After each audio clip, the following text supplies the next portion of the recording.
Hello friends, स्वागत आहे मोळोने क्लासेसमध्ये. तर आज आपण इयत्ता 11वी अकाउंटचा 10वा चॅप्टर पाहणार आहोत, एकेरी नोंद पद्धती. तर आज आपण फक्त एक्झाम्पल सोडवणार आहोत.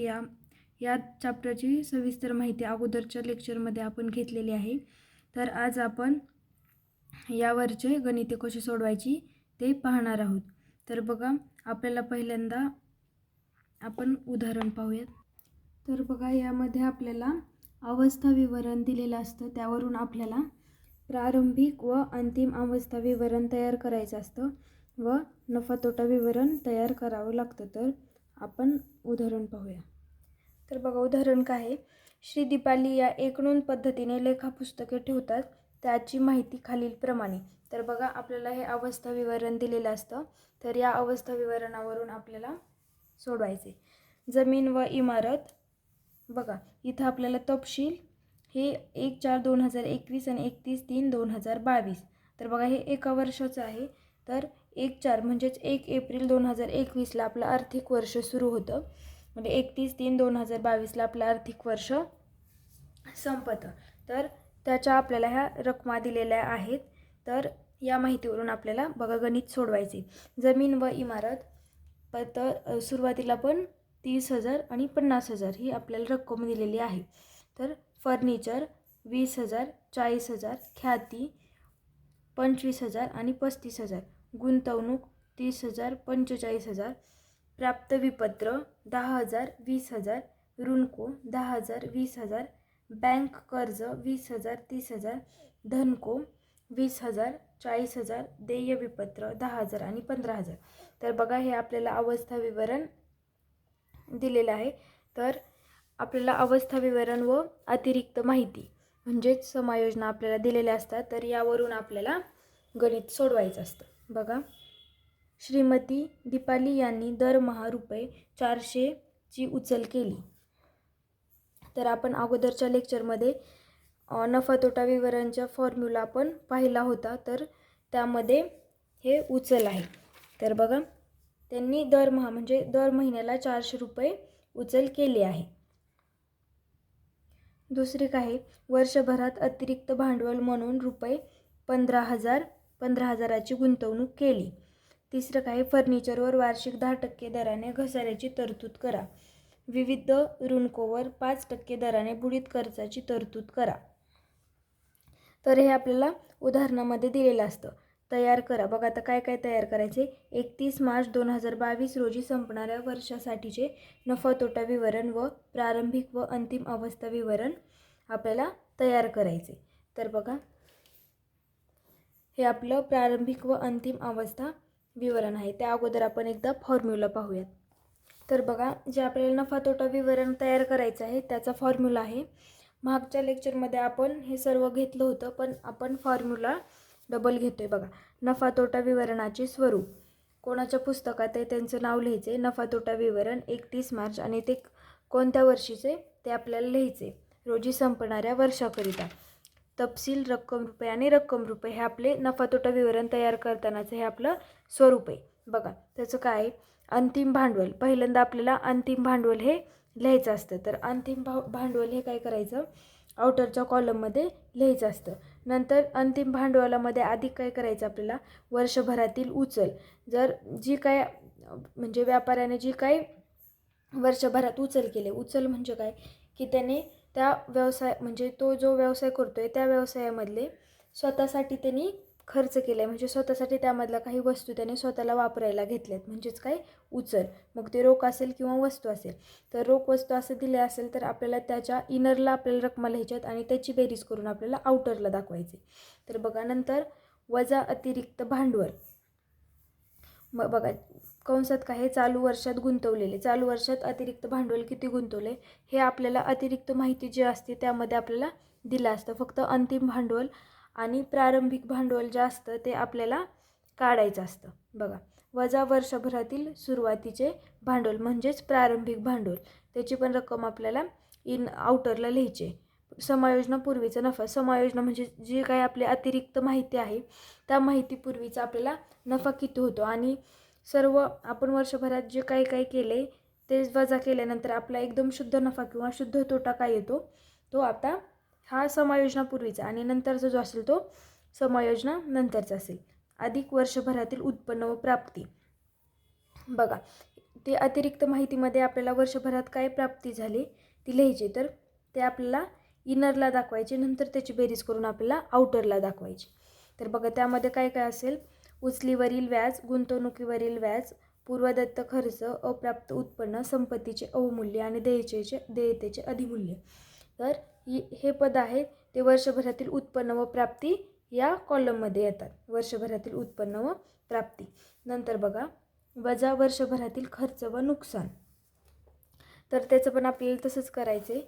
भांडवलावरील व्याज, बँक कर्जावरील व्याज, बुडीत कर्ज आणि बुडीत व संशयित कर्ज निधी.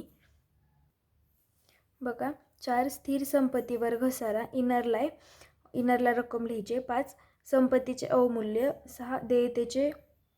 6 संपत्तीचे अधिमूल्य, देयतेचे अवमूल्य, अदत्त खर्च आणि पूर्वप्राप्त उत्पन्न. तर हे कशामध्ये येतं, वर्षभरातील खर्च व नुकसानीमध्ये येतं आणि याची बेरीज करून आपल्याला आउटरला दाखवायची असते. तर ही जी रक्कम भेटेल ते काय भेटतं आपल्याला, शुद्ध नफा किंवा शुद्ध तोटा हा आपल्याला मिळत असतो. तर हा त्याचा फॉर्म्युला आहे. तर ह्यावरून आपल्याला आता गणित सोडवायचे. तर बघा, आपल्याला प्रारंभिक व अंतिम अवस्था विवरण तयार करायचे. तर बघा, जे आपण फायनल अकाउंटमध्ये जे आपण ताळेबंद तयार करत होतो सेम टू सेम आपल्याला तसंच तयार करायचं. फक्त ते बघा, देयता, रक्कम, संपत्ती, रक्कम आणि रक्कम. तर हे वर्षाच्या सुरुवातीला गुंतवलेले आणि वर्षाच्या नंतर, हे वर्षाच्या सुरुवातीला वर्षाच्या नंतर. तर बघा, आता आपल्याला जो ताळेबंद आहे त्यामध्ये आपण जसे पद मांडत होतो तसेच पद आपल्याला इथं पण मांडायचे. तर बघा, जमीन व इमारत ही काय आहे, आपली संपत्ती. मग जमीन व इमारत हे कुठे येणार, संपत्तीमध्ये येणार. 30,000 आणि 50,000. 30,000 आणि 50,000. फर्निचर ही काय आहे, आपली संपत्ती. तर वर्षाच्या सुरुवातीला किती आहे, 20,000 आणि 40,000. फर्निचर संपत्तीमध्ये आपल्याला फर्निचरची नोंद करायची आहे आणि रक्कम आपल्याला 20,000 आणि 40,000. नंतर ख्याती 25,000 आणि 35,000. ख्याती ही काय आहे, आपली संपत्ती आहे. तर ख्याती पुढं 25,000 आणि 35,000. जसं आपण ताळेबंद सोडत होतो फायनल अकाउंटचे जेव्हा आपण एक्झाम्पल पाहिले तेव्हा आपण ताळेबंद कसं सोडत होतो तसंच हे आपल्याला सोडवायचे. नंतर बघा, गुंतवणूक 30,000 आणि 45,000. गुंतवणूक ही पण काय आपली संपत्ती आहे. मग 30,000 आणि 45,000. प्राप्त विपत्र ही पण आपली संपत्ती आहे. 10,000 आणि 20,000. प्राप्त विपत्र 10,000 आणि 20,000. ऋणको पण ही काय असते, आपली संपत्ती असते. मग ऋणको 10,000 आणि 20,000. बघा, नंतर काय आहे, बँक कर्ज हे काय असते, आपली देयता असते. तर ते आपल्याला बँकेला परत करायचे असतात. तर त्याची रक्कम किती आहे, 20,000 आणि 30,000. बँक कर्ज 20,000 आणि 30,000. धनको 20,000 आणि 40,000. तर बघा, धनको ही पण काय आपली देयता आहे की ज्यांचे पैसे आपण घेतलेले असतात ते आपल्याला परत करावे लागतात. मग किती, 20,000 आणि 40,000. देय विपत्र 10,000 आणि 15,000. देय विपत्र हे काय असते, आपली देयता असते. तर देयता बाजूला देय विपत्र 10,000 आणि 15,000. तर बघा, हे आपण सोडवलेलं आहे. तर हे आपल्याला खाली टॅली करायचे. बघा, पहिल्यांदा आपल्याला संपत्ती बाजू जी आहे त्याची आपल्याला बेरीज करून घ्यायची. संपत्ती बेरीजची बेरीज करायची आणि नंतर ती देयता मोजून आपल्याला वजा करायची असते. तर बघा, ह्या संपत्तीची आपल्याला आउटर कॉलमची रक्कम, या सगळ्या ह्यांची रक्कम किती आहे, 2,10,000. तर बघा, ही रक्कम जी आहे ती आपल्याला इकडं लिहून घ्यायची आहे देयता बाजूला, 2,10,000. खाली डबल लाईन वर सिंगल लाईन. नंतर बघा, ही जे आपल्याला इनरचा कॉलम आहे त्या इनरच्या कॉलमची पण आपल्याला बेरीज करायची आणि ती बेरीज आपल्याला खाली याच्या समोर लिहायची. तर ती बेरीज किती येते, 1,25,000. तर खाली डबल लाईन आणि वर सिंगल लाईन आपल्याला टाकायची. हा अकाउंटन्सीचा आपला नियम आहे, त्यामुळे हे आपल्याला लाईन ओढाव्याच लागतात. तर हे नंतर आपल्याला देयता बाजूला ही रक्कम आपल्याला इकडं आणायची. नंतर बघा, जे आपण ही रक्कम लिहिली आहे संपत्ती बाजूची, त्या संपत्ती बाजूमधून आपल्याला देयता वजा करायची असते. म्हणजे 1,25,000मधून ह्या रक्कम वजा केलं म्हणजेच किती आहे 50,000. 1,25,000मधून 50,000 वजा केले, खाली किती राहिले 75,000. आणि तसंच मग इकडं पण 2,10,000मधून आपल्याला ही संख्या वजा करायची. तर बघा हे वजा केल्यानंतर किती राहिले 1,25,000 आपल्याला इथं रक्कम दिसते. तर मग हे काय आपलं, ही प्रारंभिक रक्कम आणि ही अंतिम रक्कम म्हणजेच प्रारंभिक भांडवल आणि अंतिम भांडवल वर्षभरातलं. मग ह्याला आपल्याला टायटल काय द्यायचं आहे, भांडवल. मग प्रारंभिक भांडवल म्हणजेच 1/4/2021 म्हणजेच आपण हे वर्षाच्या सुरुवातीला म्हणजेच 1 एप्रिल 2021ला गुंतवलेलं आणि नंतर ते गुंतवलेलं भांडवल अंतिम भांडवल किती झालं 1,25,000. तर बघा हे आपलं प्रारंभिक व अंतिम अवस्था विवरण आपण हे सोडवलेलं आहे. आपल्याला अवस्था विवरण दिलं असतं त्यावरून आपल्याला हे सोडवायचं असतं. म्हणजे आपल्याला यामधून प्रारंभिक व अंतिम भांडवल भेटतं आणि या प्रारंभिक व अंतिम भांडवलावरून आपल्याला आता नफा तोटा विवरण तयार करायचे. बघा आता आपल्याला नफा तोटा विवरण 31 मार्च 2022 रोजी संपणाऱ्या वर्षाकरिता.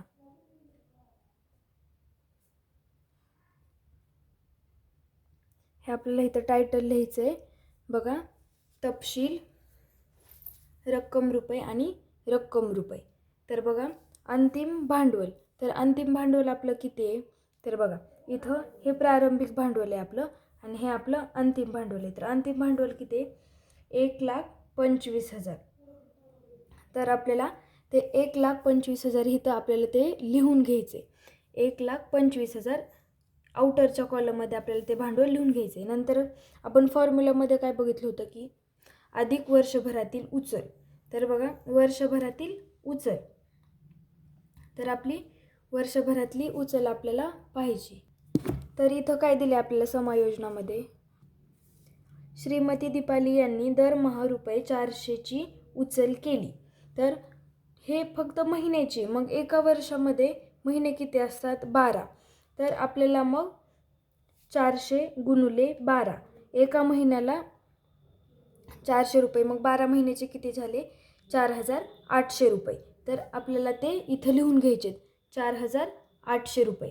तर बघा हे काय म्हणले अधिक म्हणजे आपल्याला ह्याच्यामध्ये ह्याची दोन्हीची बेरीज करायची. 1,25,000 आणि 4,800 किती झाले 1,29,800.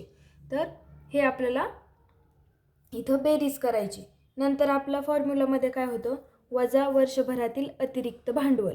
तर अतिरिक्त भांडवल बघा इथं आपल्याला दिलेलं असतं वर्षभरातील अतिरिक्त भांडवल म्हणून ₹15,000ची गुंतवणूक केली. तर किती अतिरिक्त भांडवल 15,000. तर वजा वर्षभरातील अतिरिक्त भांडवल 15,000. मग 1,29,800 मधून आपल्याला 15,000 वजा करायचे. तर बघा राहतात किती 1,14,800 रुपये आपले राहतात. तर 1,29,800 मधून आपल्याला वर्षभरातील अतिरिक्त भांडवल 15,000 आपल्याला वजा करायचे. तर राहतात किती इथं आपल्याला 1,14,800 रुपये राहतात. नंतर काय आहे फॉर्म्युलामध्ये बघा वजा प्रारंभिक भांडवल म्हणजे जे आपलं आपण वर्षाच्या सुरुवातीला जे भांडवल आपण गुंतवले ते भांडवल किती आहे 75,000. तर बघा वजा प्रारंभिक भांडवलच्या पुढे आपल्याला काय लिहायचे 75,000. तर 75,000 आपल्याला वजा करायचे. मग 1,14,800 मधून आपल्याला 75,000 वजा करायचे. तर राहतात किती 39,800 रुपये. तर हा काय झाला 39,800 रुपये हा आपला समायोजनापूर्वीचा नफा झाला. बघा आता समायोजनापूर्वीचा नफा किती झाला 39,800. नंतर आपल्याला टायटल काय द्यायचं आहे अधिक वर्षभरातील प्राप्ती व उत्पन्न. तर आपल्याला हे यामध्ये बघा फर्निचरवर वार्षिक 10% दराने घसाऱ्याची तरतूद करा. तर हे पण आपलं नुकसानच आहे. नंतर विविध ऋणकोर 5% दराने बुडीत कर्ज हे पण आपलं काही नुकसान आहे. मग ते आपलं उत्पन्न किंवा प्राप्तीमध्ये येणार नाही. त्यामुळे आपल्याला इथं 2 लाईन सोडायचे. नंतर वजा वर्षभरातील खर्च व नुकसान. तर बघा आता आपलं खर्च व नुकसान किती आहे ते आपल्याला बघायचे. फर्निचरवर वार्षिक 10% दराने घसाऱ्याची तरतूद करा. तर बघा आपल्याला आता जे आपण प्रारंभिक व अंतिम अवस्था विवरण सोडवले त्यामध्ये आपल्याला फर्निचरची रक्कम बघायची. फर्निचरची अंतिम रकमेवर कधीही घसारा बसतो. घसारा हा म्हणजे आपण वर्षभर जे वापरलं त्याची जी झीज झाली त्याला घसारा म्हणतात. मग 40,000वर आपल्याला 10% दराने घसारा करायचे बघा फर्निचरवर. मग कधी पण आपल्याला जे आउटर कॉलममधली रक्कम असते ते आपल्याला घ्यायची असते बघा. 40,000 आहेत. 40,000वर आपल्याला 10%ने काढायचे. घसाऱ्याची तरतूद 10%ने आपल्याला करायची. तर 10% म्हणजे 1 शून्य ड्रॉप केल्यानंतर किती भेटतं आपल्याला? 10% भेटतं. मग एक शून्य ड्रॉप केल्यानंतर किती राहिले आपल्याला? 4,000 रुपये. मग 10%ने किती झाले? हे 4,000 रुपये. मग हे 4,000 रुपये आपल्याला इथं फर्निचरवर घसारा 4,000 रुपये. तर इथं आपल्याला अशी त्याची नोंद करायची. नंतरची काय हे आपली समायोजन सोडवून झाली. नंतर विविध ऋणकोवर 5% दराने बुडीत कर्जाची तरतूद करा. विविध ऋणकोवर 5% दराने बघा. आता आपल्याला याच्यामध्ये ऋणको हुडकायचे. ऋणको 10,000 आणि 20,000. तर बघा या 20,000वर आपल्याला 5% दराने बुडीत कर्जाची तरतूद करायची. तर बघा 20,000वर आता बघा आपण 10%ने कसं केलं होतं? हे 20,000 10%ने किती येतं? 2,000. तर 2,000 हे 10%ने झालं. मग 2,000च्या निम्म किती झालं? 1,000 रुपये. मग आपली 5%ने किती झालं? 1,000 रुपये. आणि तसं तर नसेल तर बघा हे 2 शून्य आपल्याला ड्रॉप करायचे म्हणजे किती? 200 रुपये 200 राहिले. तर ही 200 आपल्याला कितीने भेटलं? 1%ने भेटलं. 1%ने रक्कम किती आली? 200 रुपये. गुणुले आपल्याला काढायचे कितीने? 5%ने बघा. तर मग 5 दोन्ही 10 आणि हे शून्य वर. मग किती आली रक्कम? 1,000 रुपये. आपण या दोन्ही पण पद्धतीने हे काढू शकतो. तर हे 1,000 आपल्याला ऋणकोवरील बुडीत कर्ज 1,000 रुपये. तर ही आपल्याला इथं रक्कम दाखवायची. नंतर इथं आपल्याला हे क्लोज करायचे. हे बघा 4,000 आणि 1,000 किती झाले? 5,000. तर बघा हे 5,000 आपण आता 39,800 मधून 5,000 आपल्याला वजा करायचे. कारण वजा वर्षभरातील खर्च व नुकसान. मग 39,800 मधून 5,000 आपण वजा केले. खाली किती राहिले? 34,800 रुपये. तर बघा हे आपल्याला काय भेटला? हा शुद्ध नफा. तर बघा आपल्याला हा काय भेटलेला आहे? शुद्ध नफा भेटलेला आहे. तर बघा आपल्याला हे जो फॉर्म्युला आहे अंतिम भांडवल अधिक वर्षभरातील उचल वजा वर्षभरातील अतिरिक्त भांडवल वजा प्रारंभिक भांडवल. नंतर आपल्याला काय भेटतं? समायोजनापूर्वीचा नफा. नंतर वर्षभरातील प्राप्ती व उत्पन्न वजा वर्षभरातील खर्च व नुकसान. हे आपल्याला लक्षात ठेवायचे. आणि इथं जे आपण चिन्ह दिले बघा इथं अधिक म्हणल्यानंतर आपल्याला त्यामध्ये अधिक करायचे. वजा म्हणल्यानंतर आपल्याला ते वजा करायचे. तर बघा हे आपलं नफा तोटा विवरण सोडवून झालेलं आहे. हे सोपं आहे. याला पण आपल्याला पैकीच्या पैकी मार्क मिळू शकतात. तर आपण इथंच थांबूया.